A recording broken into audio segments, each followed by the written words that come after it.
বাউল রাজ্জাক সাইজি রাতুল চরণে ভক্তি রেখে, আমার সঙ্গীত গুরু আবু সাইদ বিশ্বাস তার চরণে ভক্তি রেখে এবং সাধুগুরু বৈষ্ণবের চরণে ভক্তি রেখে আমি লালন সাইজির একটি বাণী পরিবেশন করছি। জানি অবশ্যই ভুল ত্রুটি হবে, আপনাদের চরণে হাত রেখে বলছি, অবশ্যই ক্ষমা দৃষ্টিতে দেখবেন। জয় গুরু।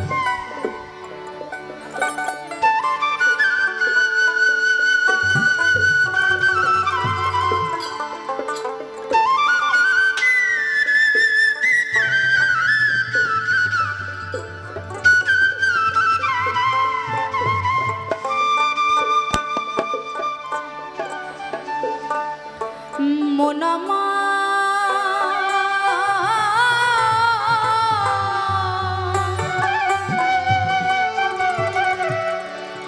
গেল রে জানা কারো রবে না এ ধন,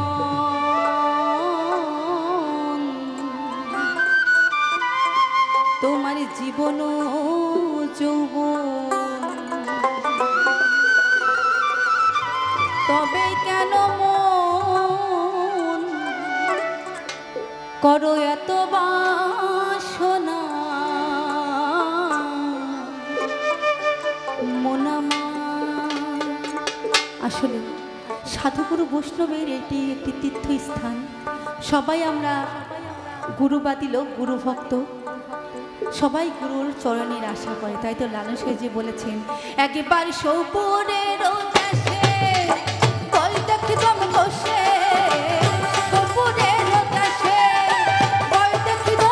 বসে উঠিস না রে ভেসে, এই যন্ত্রণা কারো রবে নাই ধন, তোমার জীবন যৌবন, তবে কেন মন এতই বাসনা কারো রবে নাই ধন। একবার সপুরের দেশে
দেখো দত্ত ধামে কত কষ্ট পেল সেই হরি নামে প্রহ্লাদ চরিত্রে দেখো দত্ত ধামে